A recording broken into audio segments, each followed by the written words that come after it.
They had a 2-month comment period which just concluded, and we all recognized that it was important to get as much grassroots commenting into the regulatory docket as possible. I wanted to bring before you both today Phil Kerpen and Ralph Reed, both of whom were immensely involved in this effort.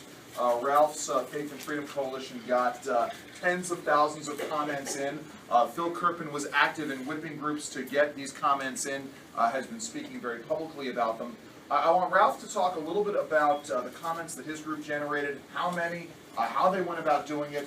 I want Phil to talk about why this is important, and more to the point, why this fight isn't over yet. That's the most important takeaway today for you guys, is not just the fact that we generated 140,000 comments. And I'll digress for 1 second and say, that was always the goal, right? I've been working on regulatory issues. I wasn't just a rabble-rouser in my career, but I've been working on regulatory issues for about 20 years in D.C. It's my bread and butter. It's one of my great passions in life.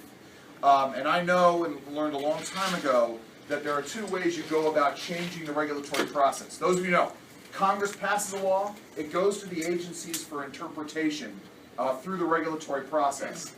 And you file substantive comments, comments that get to the heart of the rule and why it's bad, but you also need to get grassroots comments in. This is what the left has always done very well.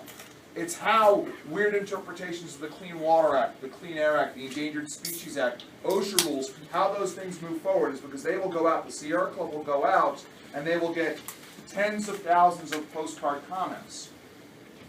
So we knew we needed to do the same thing with this.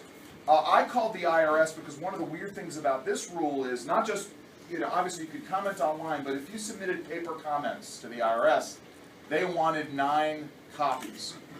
And one of the scenarios that I envisioned was the inability to get comments directly in the way that I like to do it. So I was envisioning having to go and collect paper copies of comments from people, or at least getting comments in and printing them out and delivering them. And I simply did not want to print out 900,000 pages of documents. So I called the IRS and asked them if they really wanted 9 copies, and they said, well, why? How many comments do you think you're going to get in? Because the IRS on their rules tend to get 500 comments in, maybe 1,000 on something that's important.